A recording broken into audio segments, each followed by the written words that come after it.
ਵਾਹਿਗੁਰੂ ਜੀ ਕਾ ਖਾਲਸਾ, ਵਾਹਿਗੁਰੂ ਜੀ ਕੀ ਫਤਿਹ।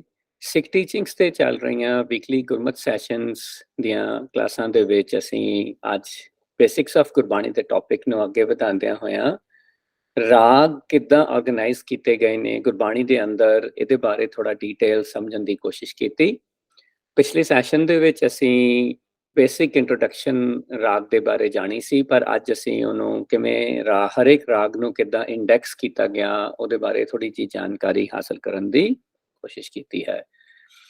ਇੱਕ pre work activity ਅਸੀਂ ਬੱਚਿਆਂ ਨਾਲ ਪਹਿਲਾਂ ਡਿਸਕਸ ਕੀਤੀ ਕਲਾਸ ਸ਼ੁਰੂ ਕਰਨ ਲੱਗਿਆਂ, ਜਿਹਦੇ ਵਿੱਚ ਅਸੀਂ ਬੱਚਿਆਂ ਨੂੰ ਦਿਖਾਇਆ ਕਿ ਕਿੱਦਾਂ ਸਾਰੇ ਰਾਗ ਸਟਰਕਚਰ ਕੀਤੇ ਗਏ ਨੇ।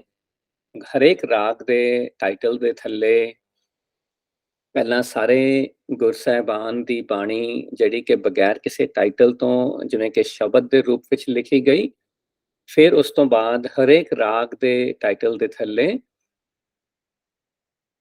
ਸਪੈਸਿਫਿਕ ਸਬਜੈਕਟ ਦੇ ਅੰਦਰ ਜਿਵੇਂ ਕਿ ਅਸ਼ਟਪਦੀਆਂ ਜਾਂ ਗੁਜਰੀ ਕੀ ਵਾਰ ਮਹੱਲਾ ਤੀਜਾ, ਜਿਵੇਂ ਕਿ ਸਾਰੇ ਸਪੈਸਿਫਿਕ ਟਾਈਟਲ ਦੇ ਥੱਲੇ ਵੀ ਬਾਣੀਆਂ ਨੂੰ ਐਡਰੈਸ ਕੀਤਾ ਗਿਆ। ਫਿਰ ਬਾਅਦ ਦੇ ਵਿੱਚ ਅਖੀਰ ਦੇ ਵਿੱਚ ਜਿੰਨੇ ਵੀ ਭਗਤ ਸਾਹਿਬਾਨ ਹੋਏ ਨੇ, ਜਿਨ੍ਹਾਂ ਨੇ ਵੀ ਉਸ ਸਪੈਸਿਫਿਕ ਰਾਗ ਦੇ ਵਿੱਚ ਬਾਣੀ ਨੂੰ ਉਚਾਰਿਆ, ਉਹ ਵੀ ਉਸ ਰਾਗ ਦੇ ਸਟਰਕਚਰ ਦੇ ਵਿੱਚ ਇੰਡੈਕਸ ਦੇ ਤਰ੍ਹਾਂ ਰੱਖੀ ਗਈ ਔਰ ਲਿਖੀ ਗਈ, ਤਾਂ ਕਿ ਵੈਰਾਈਟੀ ਜਿਹੜੀ ਹੈ ਸੇਮ ਸਬਜੈਕਟ ਦੇ ਉੱਤੇ ਪ੍ਰੋਵਾਈਡ ਕੀਤੀ ਜਾ ਸਕੇ। ਹਰੇਕ ਇਨਸਾਨ ਨੂੰ ਕਿਸੇ ਇੱਕ ਗੱਲ ਨੂੰ ਸਮਝਣ ਲਈ ਵੱਖਰੇ ਵੱਖਰੇ ਤਰੀਕਿਆਂ ਨਾਲ ਉਹ ਗੱਲ ਸਮਝ ਆਉਂਦੀ ਹੈ। ਗੁਰਬਾਣੀ ਨੇ ਹਰ ਤਰ੍ਹਾਂ ਦਾ ਜਿਹੜਾ ਉਹ ਸਿਨੈਰੀਓ, ਸਿਚੁਏਸ਼ਨ ਤੇ ਐਗਜ਼ਾਮਪਲਸ ਪ੍ਰੋਵਾਈਡ ਕੀਤੇ, ਡਿਫਰੈਂਟ ਵਰਡਿੰਗਸ ਪ੍ਰੋਵਾਈਡ ਕੀਤੀਆਂ ਸਾਨੂੰ ਸਮਝਾਉਣ ਵਾਸਤੇ ਕਿ ਕਿੱਦਾਂ ਅਸੀਂ ਆਪਣੇ ਜੀਵਨ ਦੇ ਰੋਜ਼ਮर्रा ਦੇ ਚੈਲੰਜਸ ਨੂੰ ਐਡਰੈਸ ਕਰਦੇ ਹੋਏ ਆਪਣੇ ਜੀਵਨ ਦੇ ਮਨੋਰਥ ਵੱਲ ਅੱਗੇ ਵੱਧ ਸਕੀਏ। ਇਸ ਸਕਰੀਨ ਦੇ ਉੱਤੇ ਅਸੀਂ ਜੋ ਇੱਕ ਸਕਰੀਨਸ਼ਾਟ ਦੇਖ ਰਹੇ ਹਾਂ, ਉਹਦੇ ਵਿੱਚ ਇਹ ਜੋ ਅਸੀਂ ਹੁਣੇ ਗੱਲ ਕੀਤੀ ਆ ਉਹਨੂੰ ਕਲੈਰੀਫਾਈ ਕਰਨ ਦੇ ਲਈ ਰਾਗ ਗੁਜਰੀ ਦੀ ਐਗਜ਼ਾਮਪਲ ਲਈ ਹੈ। ਇਹਦੇ ਵਿੱਚ ਸਭ ਤੋਂ ਪਹਿਲਾਂ ਮਹੱਲਾ ਪਹਿਲਾ ਤੋਂ ਲੈ ਕੇ ਮਹੱਲਾ ਪੰਜਵਾਂ ਤੱਕ ਸਾਰੇ ਗੁਰਸਾਹਿਬਾਨ ਦੀ ਬਾਣੀ, ਤੇ ਫਿਰ ਉਸ ਤੋਂ ਬਾਅਦ ਨੌਵੇਂ ਪਾਤਸ਼ਾਹ ਦੀ ਜੋ ਬਾਣੀ ਹੈ ਉਹ ਇਹਦੇ ਵਿੱਚ ਲਿਖੀ ਜਾਣੀ ਹੈ। ਇਸ ਪਾਰਟਿਕੂਲਰ ਰਾਗ ਦੇ ਵਿੱਚ ਜਿਵੇਂ ਅਸੀਂ ਦੇਖ ਰਹੇ ਹਾਂ ਕਿ ਮਹੱਲਾ ਨੌਵਾਂ ਨੇ ਕੋਈ ਬਾਣੀ ਰਾਗ ਗੁਜਰੀ ਦੇ ਵਿੱਚ ਨਹੀਂ ਲਿਖੀ ਹੈ, ਸੋ ਇੱਥੇ ਅਸੀਂ ਉਹਨੂੰ ਨਹੀਂ ਦੇਖ ਪਾ ਰਹੇ ਹਾਂ। ਸੋ ਏਦਾਂ ਹੀ ਅੱਗੇ ਵਧਦਿਆਂ ਹੋਇਆਂ ਫਿਰ ਉਹਨਾਂ ਭਗਤਾਂ ਨੇ ਜਿੰਨੀਆਂ ਵੀ ਬਾਣੀਆਂ ਉਸ ਰਾਗ ਦੇ ਵਿੱਚ ਲਿਖੀਆਂ ਨੇ, ਉਹਨਾਂ ਸਾਰਿਆਂ ਦੀ ਬਾਣੀ ਨੂੰ ਉਸ ਰਾਗ ਦੇ ਟਾਈਟਲ ਦੇ ਥੱਲੇ ਲਿਖਿਆ ਗਿਆ। ਦੈਨ ਉਸ ਤੋਂ ਬਾਅਦ ਸਾਰੀ ਜਿਹੜੀ ਹੈ ਭਗਤ ਸਾਹਿਬਾਨ ਨੇ ਜੇ ਉਸ ਰਾਗ ਦੇ ਵਿੱਚ ਬਾਣੀ ਲਿਖੀ ਹੈ ਤਾਂ ਉਹਨੂੰ ਵੀ ਇਸੇ ਪ੍ਰਕਾਰ ਲਿਖਿਆ ਗਿਆ। ਐਗਜ਼ਾਮਪਲ ਦੇ ਤੌਰ ਤੇ ਅਸੀਂ ਜੋ ਹੈ ਅੱਜ ਰਾਗ ਗੁਜਰੀ ਦਾ ਤੇ ਫਿਰ ਅੱਗੇ ਵੱਧ ਕੇ ਅਸੀਂ ਰਾਗ ਸੋਰਠ ਦਾ ਐਗਜ਼ਾਮਪਲ ਲਿਆ ਸਮਝਣ ਦੇ ਲਈ ਕਿ ਕਿੱਦਾਂ ਇਹ ਬਾਣੀਆਂ ਸਟਰਕਚਰਡ ਨੇ। ਰਾਗ ਸੋਰਠ ਦੇ ਵਿੱਚ ਅਸੀਂ ਇੱਥੇ ਦੇਖਦੇ ਹਾਂ ਕਿ ਨੌਵੇਂ ਪਾਤਸ਼ਾਹ ਨੇ ਵੀ ਬਾਣੀ ਉਚਾਰੀ ਹੈ, ਤੇ ਉਹ ਅਸੀਂ ਇਸ ਸਕਰੀਨ ਦੇ ਉੱਤੇ ਦੇਖ ਪਾ ਰਹੇ ਹਾਂ ਕਿ ਪਹਿਲੇ ਪਾਤਸ਼ਾਹ ਤੋਂ ਪੰਜਵੇਂ ਪਾਤਸ਼ਾਹ ਤੱਕ ਜਿਨ੍ਹਾਂ ਨੇ ਵੀ ਇਹ ਬਾਣੀ ਰਾਗ ਸੋਰਠ ਦੇ ਵਿੱਚ ਉਚਾਰੀ, ਉਹਨਾਂ ਦੀ ਬਾਣੀ, ਫਿਰ ਨੌਵੇਂ ਪਾਤਸ਼ਾਹ ਦੀ, ਫਿਰ ਉਸ ਤੋਂ ਬਾਅਦ ਸਾਰੇ ਟਾਈਟਲ ਸਬਜੈਕਟ ਦੇ ਥੱਲੇ ਸਾਰੀਆਂ ਬਾਣੀਆਂ ਜੋ ਲਿਖੀਆਂ ਹੋਈਆਂ ਨੇ ਉਹ ਬਾਣੀਆਂ, ਤੇ ਫਿਰ ਉਸ ਤੋਂ ਬਾਅਦ ਭਗਤ ਸਾਹਿਬਾਨ ਨੇ ਜਿਹੜੀ ਬਾਣੀਆਂ ਲਿਖੀਆਂ ਨੇ ਉਸ ਰਾਗ ਦੇ ਅੰਡਰ। ਇਸ ਪ੍ਰਕਾਰ ਸਾਰੇ ਹੀ ਰਾਗ ਜਿਹੜੇ ਨੇ ਜੋ ਗੁਰਬਾਣੀ ਦੇ ਅੰਦਰ ਸਾਨੂੰ ਮਿਲਦੇ ਨੇ ਉਹ ਡਿਫਾਈਨ ਕੀਤੇ ਗਏ, ਐਡਰੈਸ ਕੀਤੇ ਗਏ, ਤੇ ਉਹਨਾਂ ਨੂੰ ਇਸ ਤਰ੍ਹਾਂ ਸਾਰਾ ਇੰਡੈਕਸ ਕੀਤਾ ਗਿਆ। ਇਹਨੂੰ ਅਸੀਂ ਹੋਰ ਸਮਝਣ ਦੇ ਲਈ ਇੱਕ ਸ਼ਬਦ ਲਿਆ ਜੋ ਕਿ ਰਾਗ ਗੁਜਰੀ ਦਾ ਹੈ। ਸੋ ਰਾਗ ਗੁਜਰੀ ਦੇ ਵਿੱਚ ਵੀ ਅਸੀਂ ਦੇਖਿਆ, ਸਮਝਿਆ ਔਰ ਬੱਚਿਆਂ ਨਾਲ ਡਿਸਕਸ ਕੀਤਾ ਕਿ ਕਿੱਦਾਂ ਉਸੇ ਸੇਮ ਲੜੀਵਾਰ ਤਰੀਕੇ ਦੇ ਨਾਲ ਬਾਣੀ ਨੂੰ ਇੰਡੈਕਸ ਕੀਤਾ ਗਿਆ, ਤੇ ਫਿਰ ਇਹਨੂੰ ਅੱਗੇ ਡਿਟੇਲ ਸਮਝਣ ਦੇ ਲਈ ਅਸੀਂ ਇੱਕ ਹੋਰ ਜਿਹੜਾ ਐਡਰੈਸ ਕੀਤਾ, ਆਪਣੇ ਆਪ ਨੂੰ ਸਮਝਾਇਆ ਕਿ ਹਰੇਕ ਰਾਗ ਜੋ ਹੈ ਉਹਦੀ ਸ਼ੁਰੂਆਤ ਜੋ ਹੈ ਉਹ ਮੂਲ ਮੰਤਰ ਤੋਂ ਹੋ ਰਹੀ ਹੈ। ਇੱਕ ਸਾਡੀ ਆਬਜ਼ਰਵੇਸ਼ਨ ਸੀ ਜਿਹੜੀ ਕਿ ਅਸੀਂ ਸਮਝਣ ਦੀ ਕੋਸ਼ਿਸ਼ ਕਰ ਰਹੇ ਹਾਂ ਕਿ ਕਿਸੇ ਵੀ ਸਬਜੈਕਟ ਨੂੰ ਐਡਰੈਸ ਕਰਨ ਦੇ ਲਈ ਉਹਦਾ ਇੱਕ ਪ੍ਰੀਫੇਸ ਕਹਿ ਲਓ, ਉਹਨੂੰ ਉਹਦਾ ਜਿਹੜਾ ਇੱਕ ਸਬਜੈਕਟ ਦਾ ਹੈਡਿੰਗ ਕਹਿ ਲਓ ਉਹ ਪਹਿਲਾਂ ਦਿੱਤਾ ਜਾਂਦਾ ਹੈ, ਫਿਰ ਉਸ ਸਬਜੈਕਟ ਨੂੰ ਐਡਰੈਸ ਕੀਤਾ ਜਾਂਦਾ ਹੈ।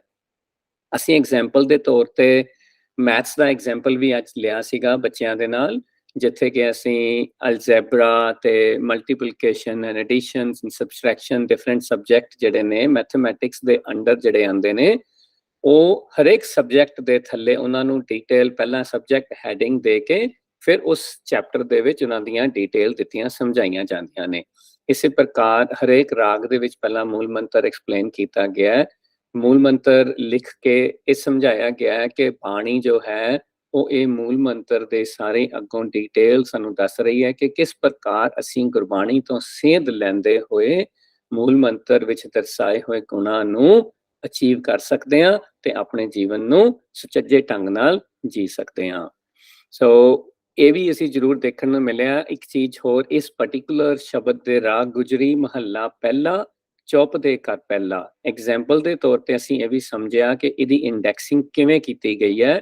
ਇਹਦੀ ਫਸਟ ਜੋ 2 ਲਾਈਨਾਂ ਨੇ ਉਹਨਾਂ ਦੇ ਥੱਲੇ ਅਸੀਂ ਦੇਖਦੇ ਹਾਂ ਕਿ ਇੱਕ ਔਰੰਜ ਕਲਰ ਦੇ ਵਿੱਚ ਨੰਬਰ 1 ਲਿਖਿਆ ਗਿਆ ਹੈ। ਫਿਰ ਉਸ ਤੋਂ ਬਾਅਦ ਜਿਹੜੀ ਹੈ 3rd ਲਾਈਨ ਹੈ ਉਹ ਵੀ ਜਿੱਥੇ ਕੰਪਲੀਟ ਹੁੰਦੀ ਹੈ ਉੱਥੇ ਵੀ ਨੰਬਰ 1 ਲਿਖਿਆ ਗਿਆ ਹੈ। Then moving on last line ਦੇ ਵਿੱਚ ਵੀ ਨੰਬਰ 1 ਲਿਖਿਆ ਗਿਆ ਹੈ। ਅਸੀਂ ਇਸ ਸਟਰਕਚਰ ਨੂੰ ਔਰ ਇਸ ਇੰਡੈਕਸ ਨੂੰ ਸਮਝਣ ਦੀ ਕੋਸ਼ਿਸ਼ ਕੀਤੀ ਕਿ ਇਹ ਨੰਬਰ 1 ਇੱਕ ਸ਼ਬਦ ਦੇ ਵਿੱਚ 3 ਵਾਰੀ ਕਿਉਂ ਲਿਖਿਆ ਗਿਆ।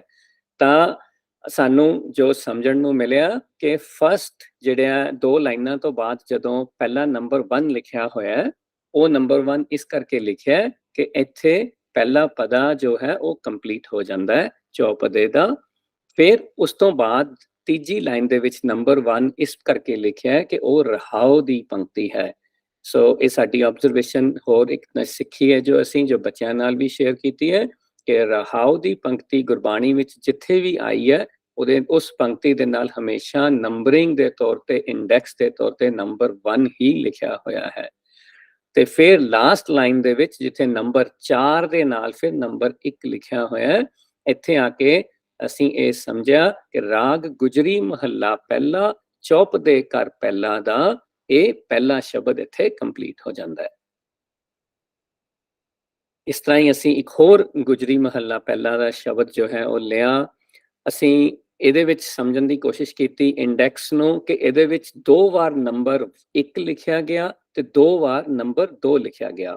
ਅਸੀਂ ਇਸ ਇੰਡੈਕਸ ਨੂੰ ਇਸ ਪ੍ਰਕਾਰ ਇਸ ਕਰਕੇ ਸਮਝਣ ਦੀ ਕੋਸ਼ਿਸ਼ ਕਰ ਰਹੇ ਹਾਂ ਕਿ ਜੇ ਸਾਨੂੰ ਗੁਰਬਾਣੀ ਦੇ ਸਟਰਕਚਰ ਬਾਰੇ, ਗੁਰਬਾਣੀ ਦੀ ਇੰਡੈਕਸਿੰਗ ਬਾਰੇ ਅੱਜ ਥੋੜੀ ਬੇਸਿਕ ਨੌਲੇਜ ਹੋ ਜਾਏਗੀ, ਇੱਕ ਇੰਟਰੋਡਕਸ਼ਨ ਸਾਨੂੰ ਮਿਲ ਜਾਏਗੀ, ਤਾਂ ਅਸੀਂ ਗੁਰਬਾਣੀ ਤੋਂ ਸੁਚੱਜੇ ਢੰਗ ਨਾਲ ਸੇਧ ਲੈ ਸਕਦੇ ਹਾਂ। ਗੁਰਬਾਣੀ 'ਚ ਜੇ ਸਾਨੂੰ ਪਤਾ ਚੱਲ ਜਾਏਗਾ ਕਿ ਅਸੀਂ ਜੇ ਕਿਤੇ ਗੁਰਬਾਣੀ ਤੋਂ ਸੇਧ ਲੈਂਦੇ ਆ ਸਾਡੇ ਕੋਲ ਕਿਤੇ ਗਲਤੀਆਂ ਤਾਂ ਨਹੀਂ ਹੋ ਰਹੀਆਂ, ਅਸੀਂ ਕਿਤੇ ਜੇ ਕਨਫਿਊਜ਼ ਹੋ ਰਹੇ ਹਾਂ, ਤਾਂ ਸਾਨੂੰ ਜੇ ਇਸ ਬੇਸਿਕ ਨੌਲੇਜ ਦਾ ਪਤਾ ਹੋਏਗਾ ਤਾਂ ਅਸੀਂ ਆਪਣੇ ਆਪ ਨੂੰ ਇੰਪਰੂਵ ਕਰ ਸਕਦੇ ਹਾਂ, ਆਪਣੇ ਆਪ ਨੂੰ ਠੀਕ ਕਰ ਸਕਦੇ ਹਾਂ।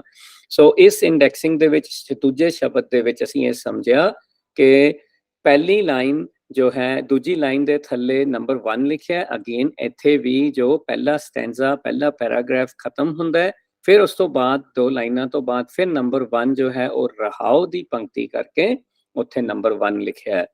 ਫਿਰ ਤੀਜੀ ਲਾਈਨ ਦੇ ਔਰ ਚੌਥੀ ਲਾਈਨ ਦੇ ਵਿੱਚ ਨੰਬਰ 2 ਲਿਖਿਆ, ਉੱਥੇ ਜਾ ਕੇ ਦੂਜਾ ਪਦਾ ਜੋ ਹੈ ਇਸ ਸ਼ਬਦ ਦਾ ਕੰਪਲੀਟ ਹੋ ਰਿਹਾ ਹੈ। ਤੇ ਫਿਰ ਜੋ ਅਖੀਰ ਦੇ ਵਿੱਚ ਜਿੱਥੇ ਇਹ ਸ਼ਬਦ ਸਮਾਪਤ ਹੋ ਰਿਹਾ ਹੈ ਉੱਥੇ ਸਮਾਪਤੀ ਵੇਲੇ ਨੰਬਰ 4 ਦੇ ਨਾਲ ਫਿਰ ਨੰਬਰ 2 ਲਿਖਿਆ ਹੈ। ਮੀਨਸ ਕਿ ਚੌਥਾ ਪਦਾ ਇੱਥੇ ਖਤਮ ਹੋ ਜਾਂਦਾ ਹੈ ਤੇ ਇਹ ਗੁਜਰੀ ਮਹੱਲਾ ਪਹਿਲਾ ਦਾ ਦੂਜਾ ਸ਼ਬਦ ਹੈ। ਤੇ ਇੱਥੇ ਅਸੀਂ ਇੱਕ ਛੋਟਾ ਜਿਹਾ ਟਿਪ ਵੀ ਬੱਚਿਆਂ ਨਾਲ ਸ਼ੇਅਰ ਕੀਤਾ ਸੀ ਕਿ ਕੁਝ ਸ਼ਬਦ ਸਾਨੂੰ ਗੁਰਬਾਣੀ ਵਿੱਚ ਇਸ ਤਰ੍ਹਾਂ ਦੇ ਵੀ ਦੇਖਣ ਨੂੰ ਮਿਲਦੇ ਨੇ ਜਿਹਦੇ ਵਿੱਚ ਰਹਾਉ ਦੀ ਪੰਕਤੀ ਇੱਕ ਵਾਰ ਤੋਂ ਜ਼ਿਆਦਾ ਵੀ ਦੇਖੀ ਨੂੰ ਮਿਲਦੀ ਹੈ। 2 ਵਾਰ ਵੀ ਹੋ ਸਕਦਾ ਰਹਾਉ ਦੀ ਪੰਕਤੀ ਮਿਲੇ, ਪਰ ਜੇ ਰਹਾਉ ਦੀ ਪੰਕਤੀ ਇੱਕ ਵਾਰ ਤੋਂ ਜ਼ਿਆਦਾ ਵੀ ਲਿਖੀ ਮਿਲੇਗੀ, ਹਰੇਕ ਵਾਰ ਰਹਾਉ ਦੀ ਪੰਕਤੀ ਦੇ ਨਾਲ ਨੰਬਰ 1 ਲਿਖਿਆ ਹੀ ਹੋਏਗਾ। ਉਹਦੇ ਨਾਲ ਦੂਜੀ ਰਹਾਉ ਦੀ ਪੰਕਤੀ ਨਾਲ ਨੰਬਰ 2 ਨਹੀਂ ਲਿਖਿਆ ਹੋਏਗਾ। ਹਮੇਸ਼ਾ ਜਿੱਥੇ ਵੀ ਰਹਾਉ ਦੀ ਪੰਕਤੀ ਹੋਏਗੀ ਉੱਥੇ ਹਮੇਸ਼ਾ ਨੰਬਰ 1 ਲਿਖਿਆ ਹੋਏਗਾ। ਸੋ ਈਚ ਸ਼ਬਦ ਹੈਜ਼ ਰਹਾਉ ਪੰਕਤੀ ਵਿਚ ਮੀਨਸ ਪੌਜ਼। ਅਸੀਂ ਇਹ ਵੀ ਸਮਝਣ ਦੀ ਕੋਸ਼ਿਸ਼ ਕੀਤੀ ਕਿ ਜਿਹੜਾ ਸੈਂਟਰਲ ਆਈਡੀਆ ਆਫ ਦ ਸ਼ਬਦ ਹੈ ਉਹ ਰਹਾਉ ਦੀ ਪੰਕਤੀ ਦੇ ਵਿੱਚ ਸਾਨੂੰ ਦੇਖਣ ਨੂੰ ਮਿਲਦਾ ਹੈ। ਜਦੋਂ ਉਸ ਸ਼ਬਦ ਬਾਰੇ ਸੰਖੇਪ ਜਾਣਕਾਰੀ ਕਹਿ ਲਈਏ ਜਾਂ ਉਸ ਸ਼ਬਦ ਦਾ ਸਾਰਾਂਸ਼ ਕਹਿ ਲਈਏ ਕਿ ਇਸ ਸਾਰੇ ਸ਼ਬਦ ਦੀ ਜੋ ਸਿੱਖਿਆ ਸਾਨੂੰ ਗੁਰਬਾਣੀ ਦੇ ਰਹੀ ਹੈ ਉਹ ਸਾਨੂੰ ਇਸ ਲਾਈਨ ਤੋਂ ਪੜ੍ਹ ਕੇ, ਇਸ ਪੰਕਤੀ ਤੋਂ ਪੜ੍ਹ ਕੇ ਪਤਾ ਲੱਗ ਸਕਦੀ ਹੈ।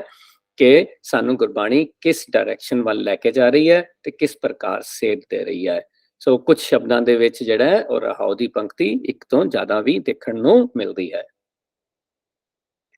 ਹੁਣ ਤੱਕ ਦਾ ਜੋ ਅਸੀਂ ਗੁਰਮਤ ਬੇਸਿਕਸ ਆਫ ਗੁਰਬਾਣੀ ਦੇ ਟੌਪਿਕ ਨੂੰ ਡਿਸਕਸ ਕੀਤਾ ਹੈ, ਜਾਂ ਅੱਜ ਦੇ ਸੈਸ਼ਨ ਦੇ ਵਿੱਚ ਜਿਹੜੀ ਅਸੀਂ ਡਿਸਕਸ਼ਨ ਕੀਤੀ ਅਬਾਊਟ ਦਾ ਆਰਗੇਨਾਈਜੇਸ਼ਨ ਆਫ ਰਾਗ ਐਂਡ ਇੰਡੈਕਸਿੰਗ, ਇੱਥੇ ਤੋਂ ਸਾਨੂੰ ਜੋ ਸਿੱਖਣ ਨੂੰ ਮਿਲਦਾ ਹੈ ਕਿ ਗੁਰਬਾਣੀ ਇਜ਼ ਵੈਰੀ ਆਰਗੇਨਾਈਜ਼ਡ।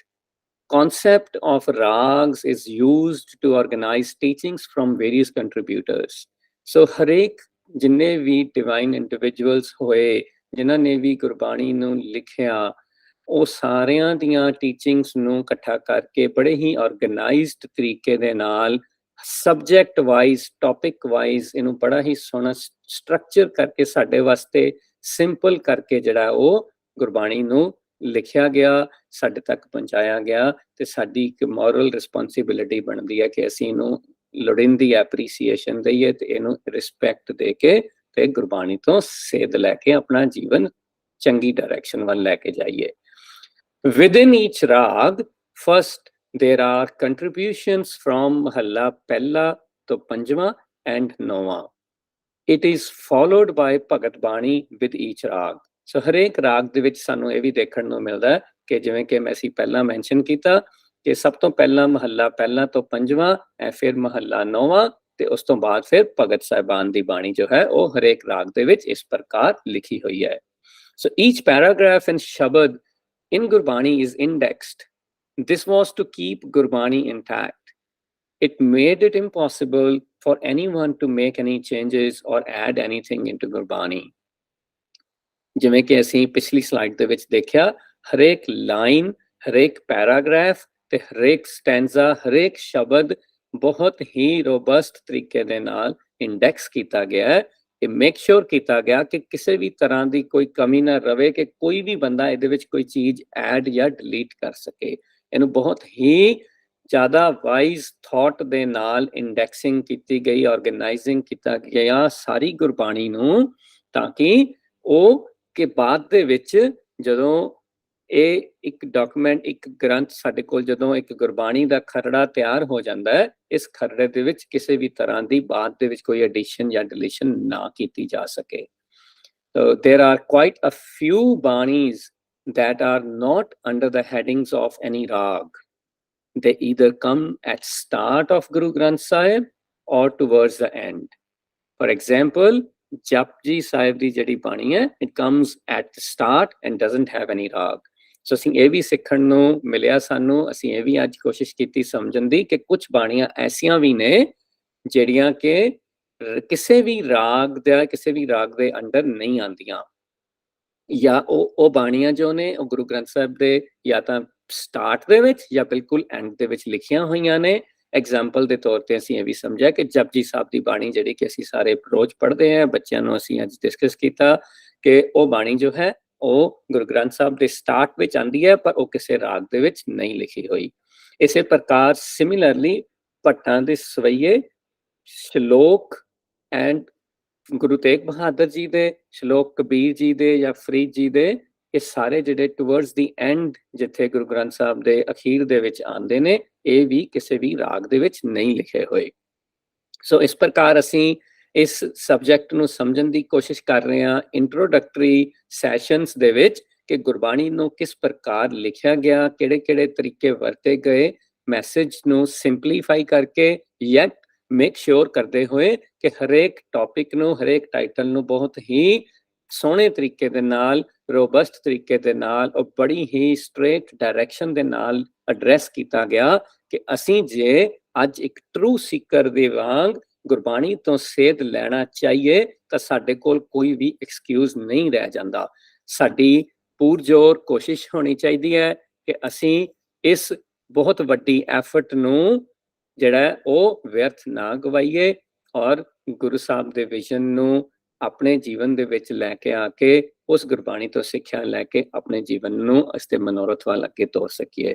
ਇਸ ਦੇ ਨਾਲ ਅਸੀਂ ਆਪਣਾ ਅੱਜ ਦਾ ਸੈਸ਼ਨ ਇੱਥੇ ਸਮਾਪਤ ਕਰਦੇ ਹਾਂ ਜੀ, ਤੇ ਨੈਕਸਟ ਸੈਸ਼ਨ ਦੇ ਵਿੱਚ ਫਿਰ ਮਿਲਾਂਗੇ ਜੀ। ਵਾਹਿਗੁਰੂ ਜੀ ਕਾ ਖਾਲਸਾ, ਵਾਹਿਗੁਰੂ ਜੀ ਕੀ ਫਤਿਹ।